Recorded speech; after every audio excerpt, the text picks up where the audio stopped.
Let's do it. All right. So welcome you guys to March's Masters series.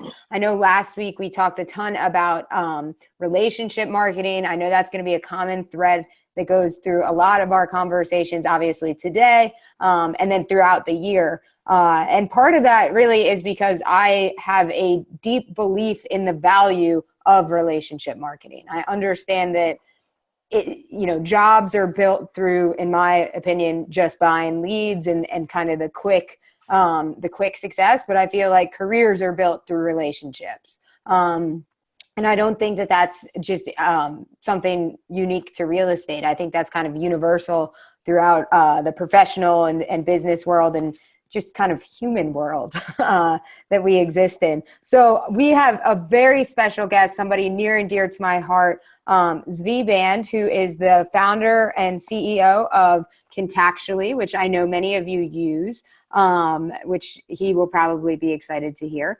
But also, I want to kind of get kind of off the bat. I think it would be a misuse of both your time and Zvi's knowledge to ask Zvi a bunch of technical questions about the program. I think he has so much more to offer. They obviously have a great support staff. I know that he will be willing to answer your questions no matter what sort of questions you ask, but I don't want you to waste your opportunity to have him here with you in front of you and asking, like, what's my login sort of thing. But I also know that we have much higher caliber folks than are asking those sort of questions here on the Monthly Coaching Club. So Zvi, welcome. Why don't you tell the group a little bit about you, kind of what you do, how you got into it, all that sort of stuff. Yeah, thanks. And listen, I really appreciate you. Yes, I'm thankful that you are someone who's a great believer in the power of relationships.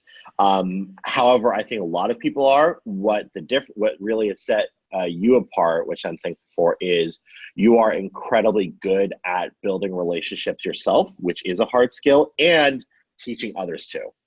Which obviously I'm sure your clients now and in the future will definitely benefit from.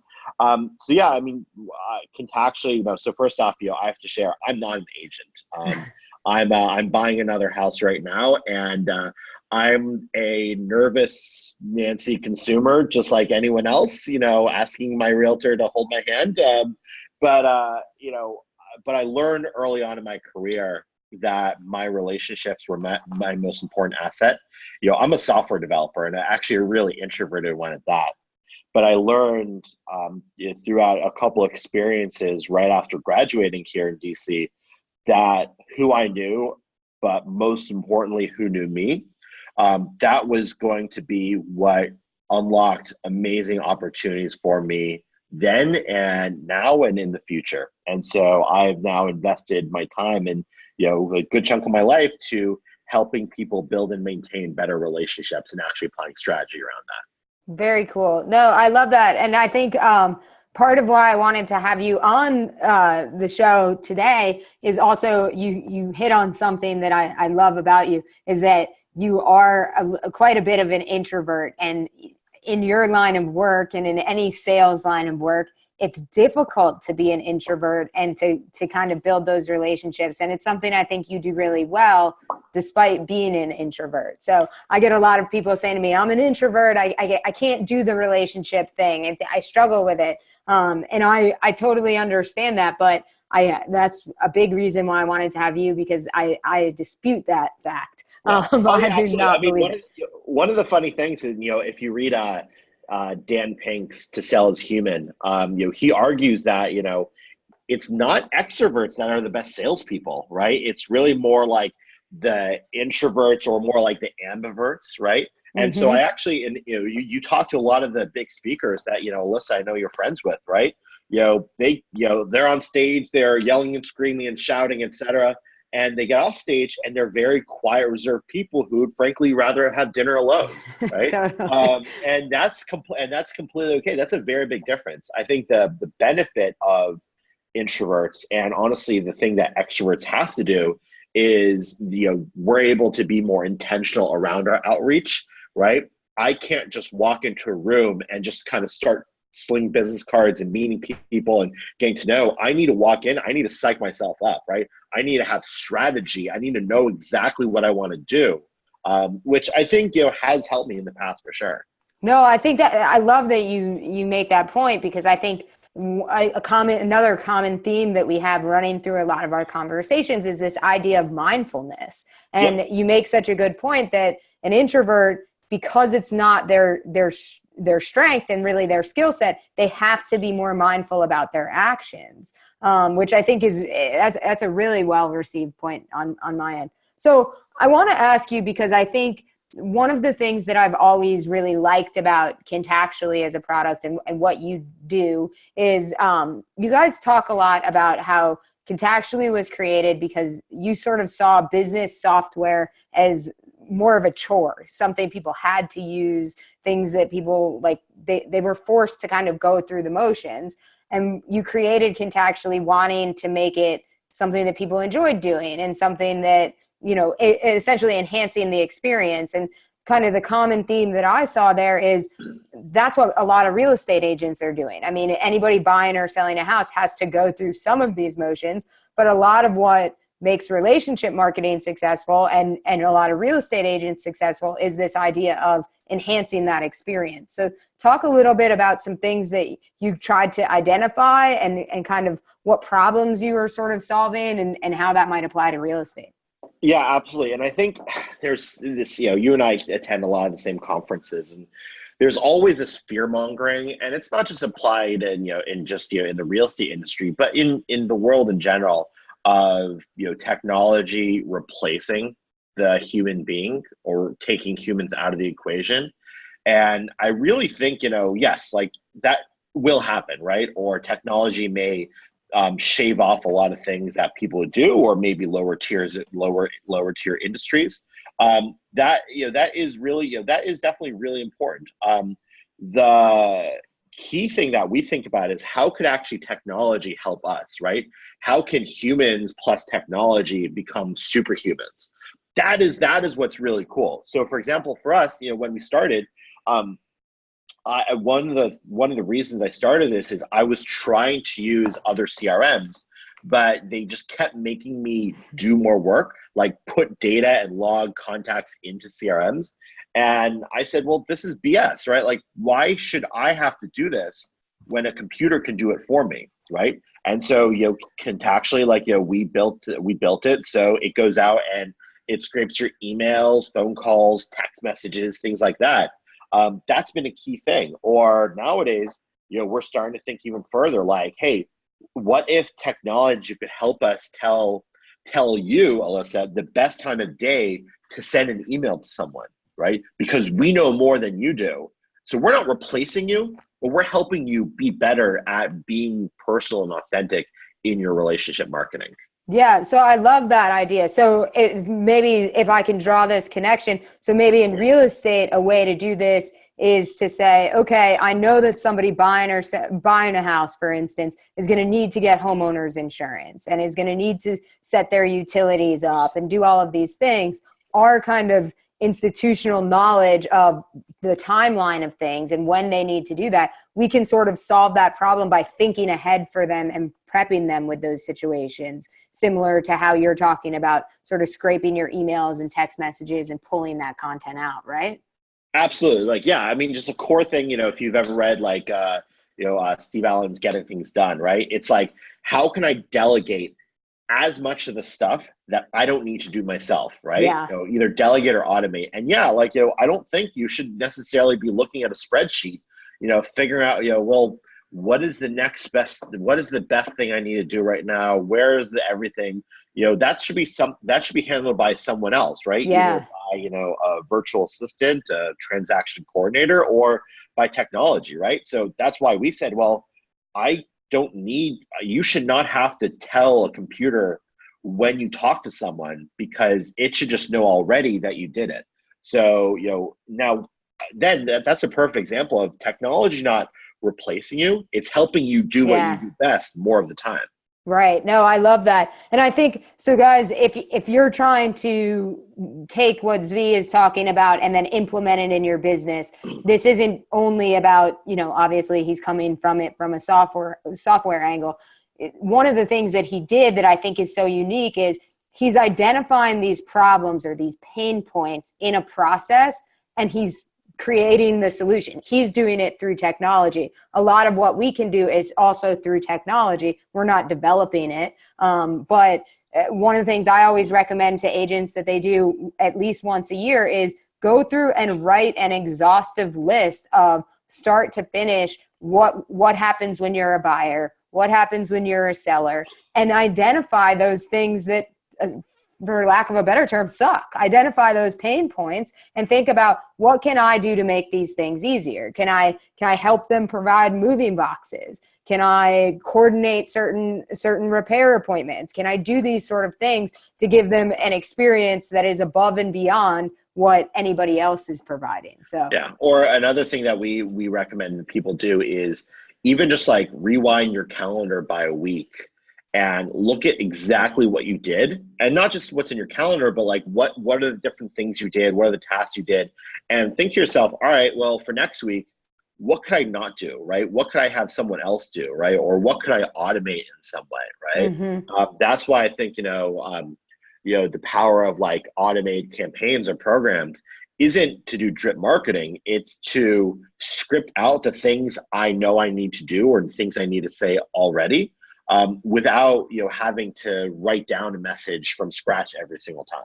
Yes, no, I love this. And I think that this is so important because we think about, we're going to talk later in the year, but we think a lot about and talk a lot about kind of agent reviews and getting testimonials and things like that from our clients. And I think what Zvi is talking about and why this matters is reviews aren't just about leveraging positive reviews to get more business. Reviews are also about looking at how certain things went and refining your processes. So one of the things that I always suggest that you guys do is when you ask for a testimonial or a review, also ask them about, if I could have done anything better, what might it have been? Like going through that process and trying to say, okay, if I was helping your mom out next, what would you want for her that you didn't get?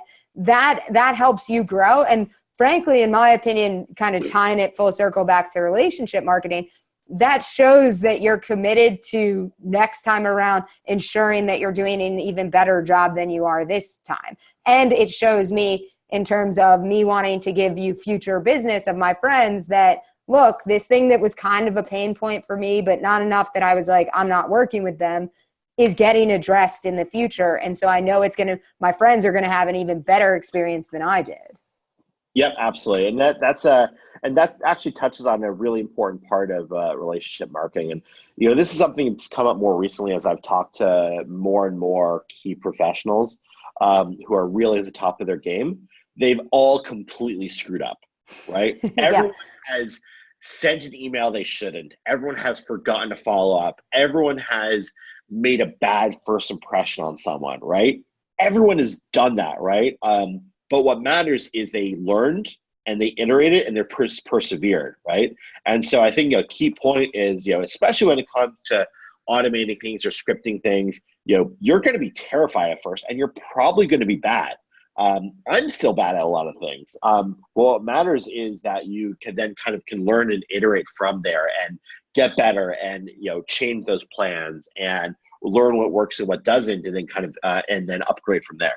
Absolutely. No, I think that's such good points. I'm excited. We're like 15 minutes in and it's already like an insane good conversation. So let me ask you this, and this is kind of like, I'll play devil's advocate here a little bit. So we know that maintaining strong relationships enhances our business. Like we know that's the key to a thriving business. Why do people not do it? Why do people not stay in touch the way they should?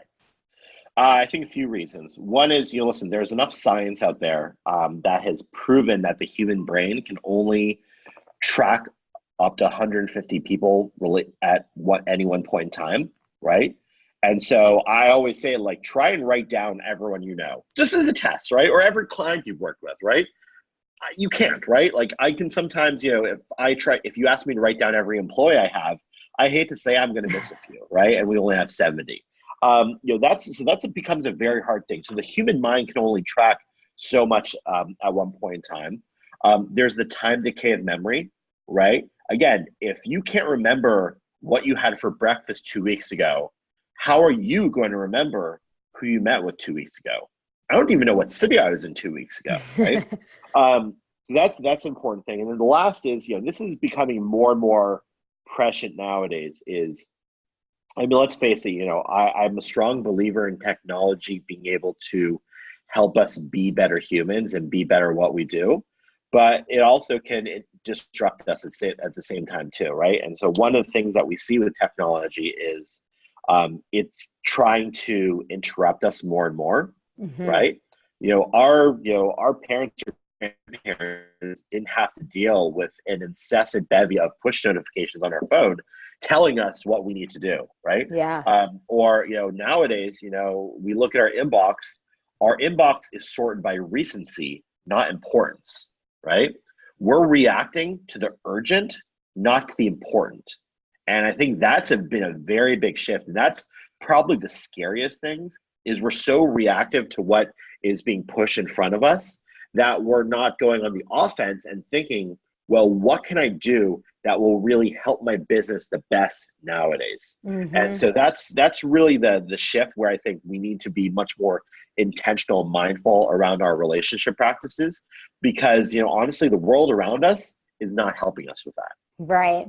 So to that same effect, then you're right. Like, you're in the business of relationships, some would argue.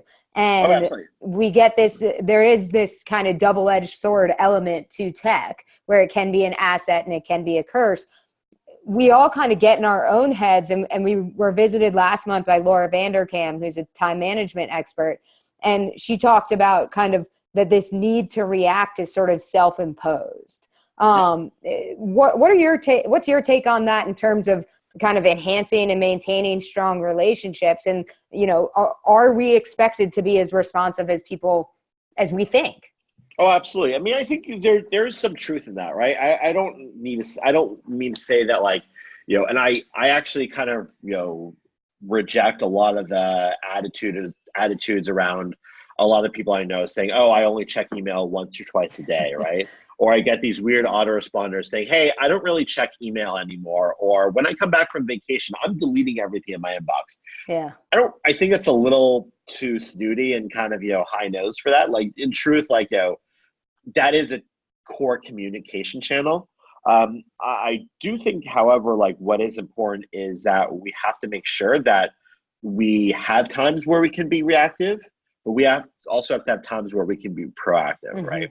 So I'm a huge fan of calendar blocking, right?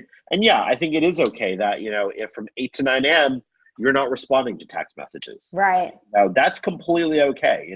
If my agent responds to me now or 45 minutes, fine. Maybe a lead fresh off the internet.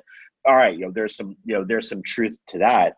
But you can be much more selective with your time, right? Yeah. So yeah, I do subscribe to the philosophy that you should be trying to make your proactive things reactive, meaning that, block off time or schedule out things that you're going to be doing.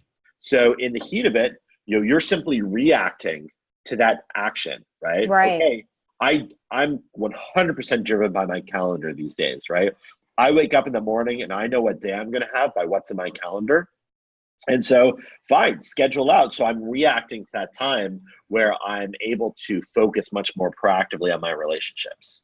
I love that. And kind of one of the things I've done is, and I think I got this from you. I can't recall who I got this from, but it would make sense if I got it from you. Is my out of office.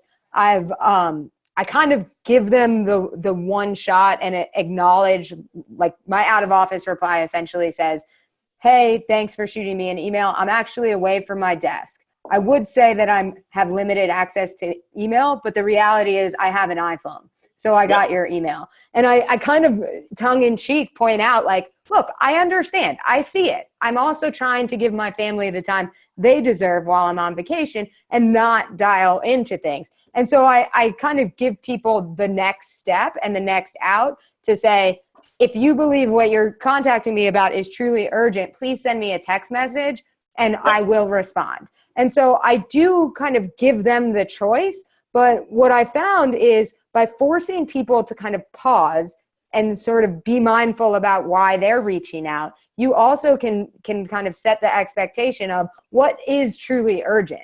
And are you just sending me an email because you're sitting at lunch with your spouse talking about those houses and you send us an email? Or is it something that's truly urgent and needs to get addressed in the next, 2 to 3 hours kind of thing? Yep, absolutely. I love that.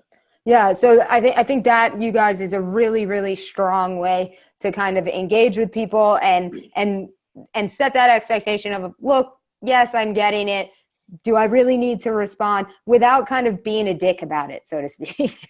So you gave me an interesting stat when we were talking a few weeks ago.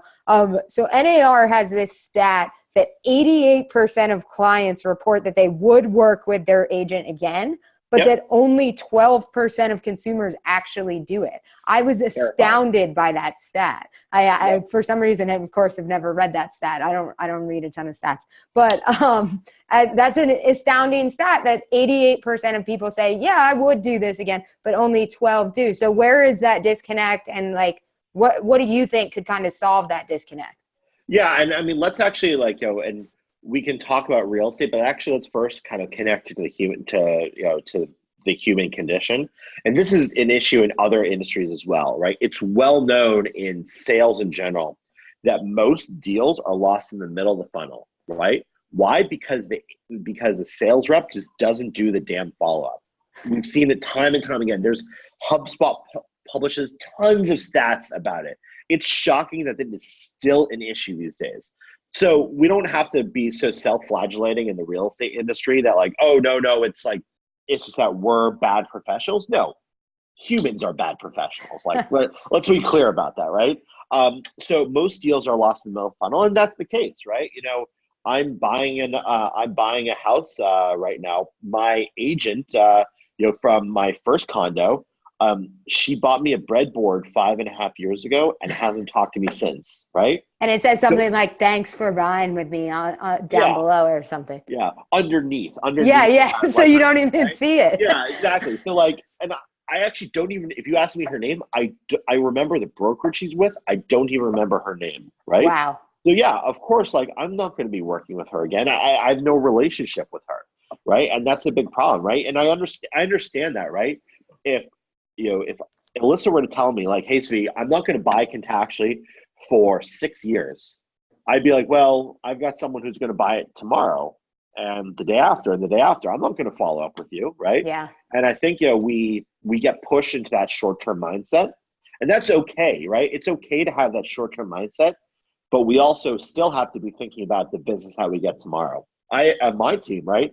I know, my executive team, we've talked about, we have an issue where we focus so much on our quarterly sales goals that we're not doing enough to try and, hit our quarterly sales goals in 2019 and 2020. But we should be thinking about that because we still want to be here in 2019 and 2020. Yeah. So I think it's just, we're all short-term focused, and that's okay, but that's where we need to change. Yeah. And a good rule of thumb, you guys, for follow-up that I think is, he hit on a perfect point of, in real estate especially, the person that you just sold the house to is probably your biggest raving fan at the present moment, but they're also the longest term from being able to work with you again. So all that you are really capable of doing with that relationship at the present moment, obviously is strengthening that relationship, but you're leveraging it, hoping that they're going to give your name to other people. And so just like we talked about last week with this idea of eliminating the middleman. So if Z calls me and says, hey, my sister's looking to buy a house, instead of me saying, hey, I'd love if you give her my name, I'm saying, hey, why don't you give me your contact information and I'll reach out. In the same way, I think it's a really strong follow-up practice to say, if I call Zvi and I say, hey, I just want to touch base. I know that you were looking for a house and he and his wife have kind of put off their search. Ask them to identify when they want to hear from you again. This has been something I've done probably in the last 3 years, but it's really increased my conversion rate because somebody that says to me, yeah, you know, I'm not really ready to commit right now, Alyssa, I'm going to say, okay, is it better if I circle back in mid-April or if I circle back in June? And that way you can kind of help yourself strike while the iron's hot, if you will, because with our long-term follow-up, the part of the reason conversion rates are so low, and Zvi, correct me if I'm wrong on this and just reading into the situation, is kind of twofold. One, it's either you don't follow up at all, or two, you follow up, you're just not following up at the right times. And this second one is a lot harder to fix because you don't always know when the right time is because people move at different periods of time. You don't know when people's families are growing or whatever it may be. So it's hard to identify that. So tell me a little bit about not necessarily just Contactually, but what could agents do to better identify good times to reach back out to people?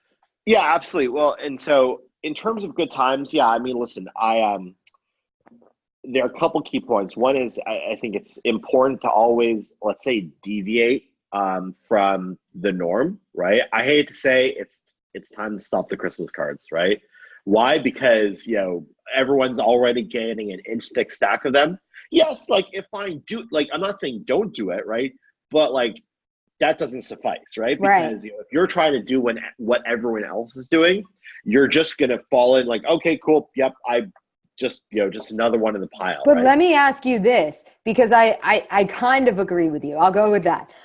I don't disagree that you want to step away from what everybody else is doing, but wouldn't it set you apart if I sent one of my clients my family Christmas card, if the relationship was strong enough versus my business Christmas card? Would that look different? Do you think that would be received differently? So long as the relationship is right. You obviously can't do that to your full list of clients, but with some clients, that's probably a good touch point.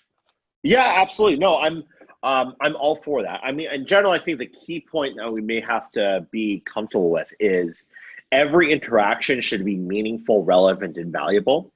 And one of the sub points to that is you should strive to be unique, right? Yes. You know, in a world of vanilla, like try and be chocolate, right? And so, yeah, I love getting personal cards, right? I don't need, you know, the card for your damn brokerage, right? Like, you know, I need the card that like says like, you know, has your kids and your dog and like, you know, what happened to you this year, right? Yes. You know, show me that you know me and I know you, right? Mm-hmm. So I think that is important. And that kind of goes into even the cadence of following up, right? Yeah, like, listen, I think it is important to stay in touch and maintain cadence regularly, right? I honestly think for most people, you know, being in touch once a quarter might be completely okay, right? Unless, you know, they're actively buying or they just sold and then maybe it's every 6 months or so. You know, that's a very easy cadence. But I think people sometimes put too much emphasis on the timing and not enough emphasis on the actual interaction, right? How do I make sure that that is as valuable as possible?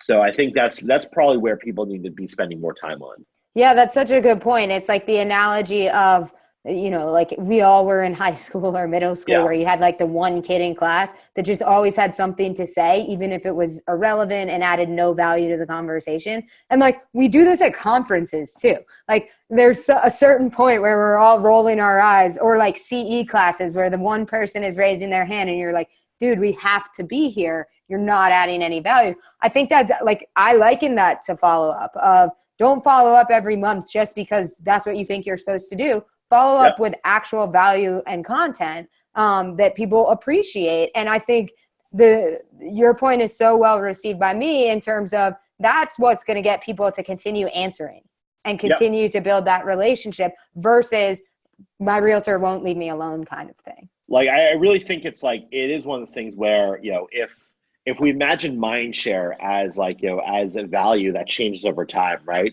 Again, you know, we kind of, you know, yes, the time may change, but what we want to think about is like, how do we increase Mindshare as much as possible with the relationships that are most important, right? So yeah, listen, sending a text message saying, hey, just thinking of you, yeah, that works, right? Or sending them, the stock Christmas card or the random crap that you have in the office. Like, okay, yeah, that's something. But if, the more value you put into it, I'm not just talking dollars, but real value you put into it. That's really that's what can really increase mind share. Yeah. And I love what you're talking about, like that text message of just thinking of you or whatever, whatever the text may be. I've started in my own life, when I come across something and like I see something that would remind me of someone or whatever, and it does get me thinking about that person, I try and strike in that moment. Because if you take a picture of something and then you like go home and go on and do about your thing, and then you were supposed to text it to Zvi 2 days ago, you forget about it and the moment has passed. You're not there anymore. And so you can't really share in that moment. Where if I send him a text randomly at like 11 o'clock on any given day, it's a really good way to interact with one another. And you can really share in that moment, which is really what kind of building these relationships is all about. Yeah, absolutely. Like I think one of the things that people do with me that I've started doing with with some of our clients is when you drive by their office, take a picture, say, hey, like I'm outside your office, no need to come by or anything like that. I just wanted to say hi, like, right? Yeah. You don't want to burden them, but just kind of show like, hey, like I'm thinking of you because I know where you live and I know everything about you, etc. I think small things like that again can show that this interaction is meaningful, relevant, valuable, can really set you apart. Right. So let's talk for just a second about, it's tough. It's admittedly tough to do this relationship thing. And what we're talking about is obviously like highly relevant, highly personalized content. How do you do this at scale? I think one of the first trick, honestly, is I think you have to define and be careful with scale, right? And I think that's where prioritizing, not organizing, but prioritizing your relationships really comes into play, right? So for example, you don't have to treat all of your past clients equally, right? You will have, and maybe some people will disagree, but like, let's face it, right?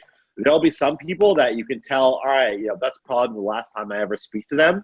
And other people that like, wow, I think I'm going to their kid's christening, right? Right. There definitely are there definitely are relationships that that will vary. Even we see it with our customers, right? We have customers that text message me back and forth, and some customers saying, hey, I'm going to tell you when there's a problem, and that's it.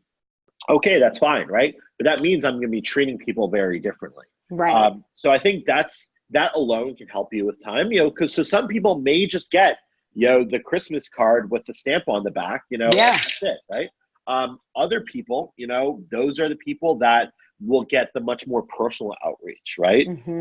So one of the things that we do is, that we recommend is, again, going back to our whole point of what can you delegate or automate? You can have email templates built in, right?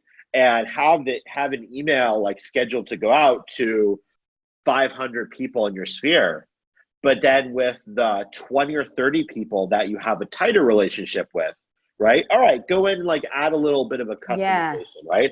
Add a little bit of a note. So you're not writing something from scratch, but you're just adding that little piece of customization, right?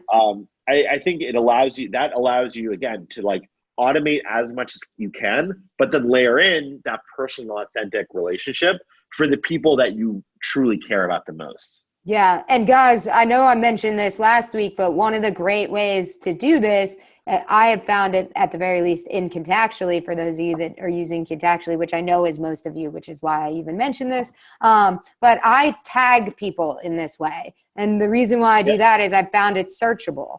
And so, if I see the Redskins lose or whatever, I can, or win, let's say win, I can search Redskins. Yeah, I know. I can search Redskins and I can see all of the people that would be relevant to. And so I think that's a really, really smart way to do it at scale as well, is to say, okay, you don't have to remember in your mind, just like Zvi was talking about earlier, you're only going to get 150 people. And I think that's even high. I agree with you, Zvi. In your mind at any given point, like you're not going to be able to keep track of 50 Redskins fans or however many fans of whatever team you have. And so tagging them in that way and pulling them out and kind of seizing that opportunity, I think is a really great way to deepen those relationships.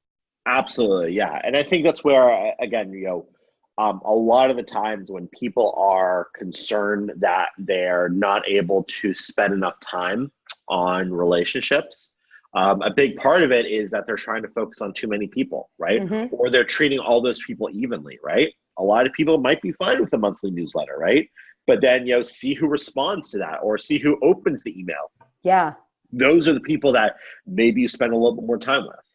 Yeah, absolutely. So we have talked quite a bit about email, and I think email is so interesting to me because, I mean, if you look at statistics, everybody hears social, everybody hears, Facebook ads, all of these other things, which undeniably are part of the playing field. Like, it is part of the game these days. But what I found really interesting, I looked up this stat yesterday, is that email marketing is still the best bang for your buck in terms of both conversion rate and the dollars, in theory, the dollars that you're going to get back for every dollar you're spending. So talk a little bit about kind of where you see social fitting into all of this and what agents should be doing there. Yeah, I mean, I think, there are definitely much smarter people like Katie Lance and others that, can speak to that. Listen, I think if we step back, what we're trying to do is build a relationship, right? We want our interactions to be meaningful, relevant, and valuable. And, to some extent, we want to try and be unique or differentiate ourselves from the pack, right?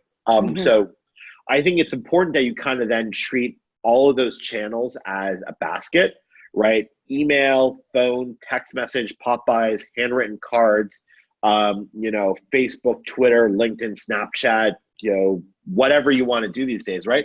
Those are simply just channels. And I think it's important that you can kind of treat them as just simply tools that you can use at any one point in time. So yeah, I mean, there might be people that, you find that you connect really well with on Twitter, but they're never going to respond to your message. Yeah. That's okay, right? So I think, it's treating all those almost homogeneously as channels. And don't say, oh, I'm going to go all in on Facebook. I'm going to go all in on Twitter or all in on email. Those are just tools. You don't need to use the tools. You need to figure out, what you do with them. Right. No, I think that's such a good point. And I email is a little bit this, but when I think about the best ways to interact with others, and the reason, kind of the argument in my eyes a little bit against social in terms of doubling down on that in terms of your business, is you want to have some form of like clear distraction-free channel that you can interact with people. This is why phone conversion, like picking up the actual phone and talking to people, still has a much higher rate of conversion than like a social media ad.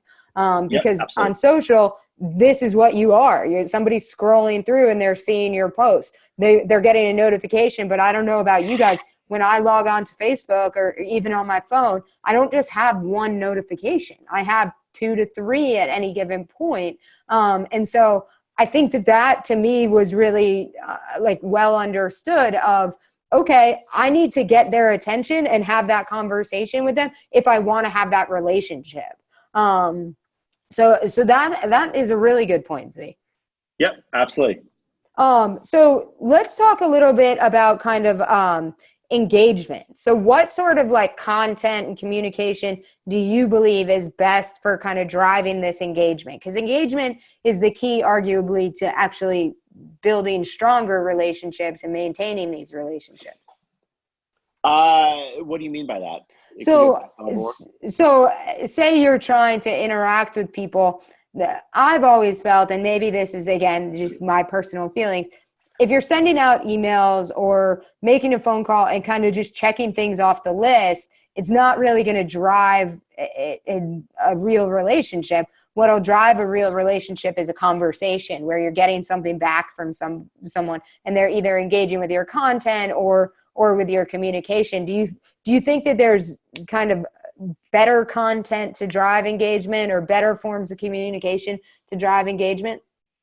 Yeah, I mean, so I think I would root it into, it's not, you're not necessarily trying to drive engagement. You're trying to drive a feeling or a reaction, right? That's what we're trying to do. Like at the end of the day, like every email, every event you invite them to, every gift you send them, that should be an experience some way, right? Even a text message, you're creating some kind of experience that they can then leverage. Mm-hmm. And so I think, if you kind of then back out from that, I think as we're thinking through that, it comes down to what is most relevant or meaningful to them.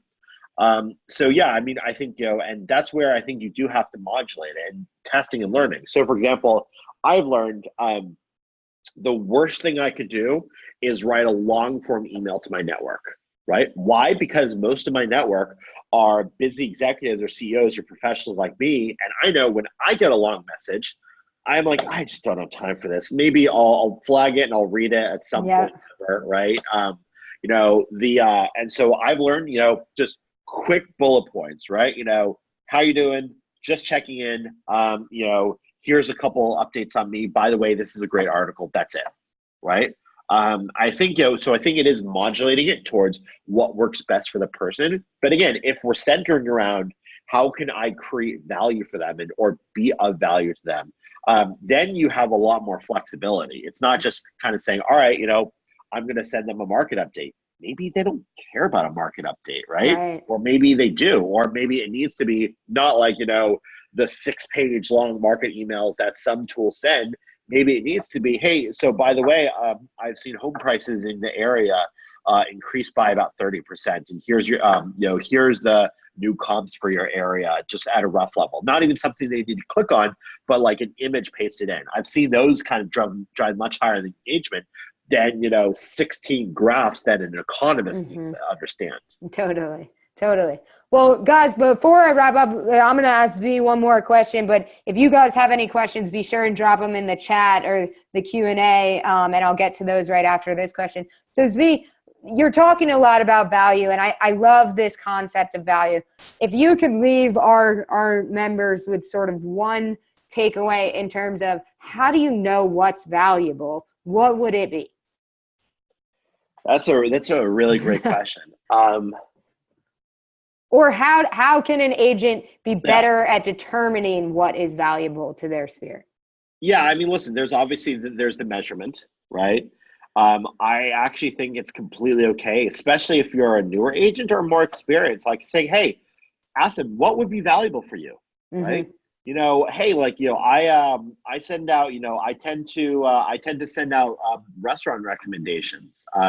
Would that be helpful? And if they say, no, like we don't really eat out. Okay, fine, skip it. Okay, well, I also, if you're interested, I'm happy. I send a number of other clients, just like a monthly, update on just kind of, a couple bullet points around, the value of the homes in the neighborhood. Okay, maybe that's great, right? Again, I think it's completely okay to ask for what's valuable. And obviously from a measurement perspective, you'll be able to tell like whether they opened it, clicked on a link, replied, right? All of the stuff that you can track in the CRM, whether or not that's happening. But I do think, and this goes back to one of the core beliefs that I've seen more and more in real estate is that you're trying to build and attract a client base that values you and who you are, right? And the unique skills that you offer.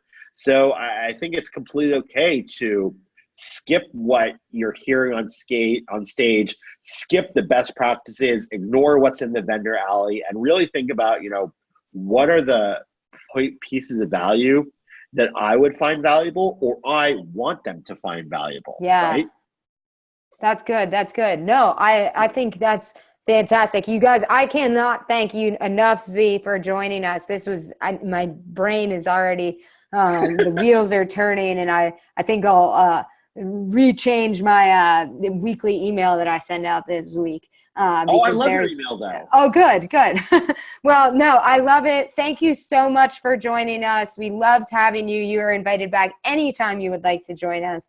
Guys, As for our members, we love having you guys join us every time. If you watch this on recording, you're going to join us back the 18th of April for our monthly coaching club. And then the 26th will be our April Masters series, where we're going to dive into an actual real estate agent that's really doubled down on this relationship marketing, Katie Clancy, for the Cape House team. So thank you again, Zvi. We loved having you. We hope that you're staying warm in Washington, D.C. And I love the beard. Thank you very much. And yes, sorry if I've been sneezing a little bit. My daughter got me sick last night, of course. But those kids. Yeah, listen. Yeah, exactly. Listen, if anyone does have any technical questions or anything that I can do personally to help you with your relationship marketing, our core mission statement is we believe the best businesses are built upon personal and authentic relationships. So therefore, it's my mission to personally help everyone here. So any questions, again, shoot me an email. I'm easy to find. I'll drop Zvi's email down in the notes. By the way, Zvi in his bio explains that he does respond to each email he gets personally, unless you're trying to sell something weird. So, and I can attest to that he does that because he did it when I was, just an agent that was looking to sign up and really excited about talking to him. So I'll drop his info down in the notes. And thank you again, Zvi. It's always great to spend a little time with you. My pleasure. Have a good one, Alyssa. All right. Bye, guys. Bye.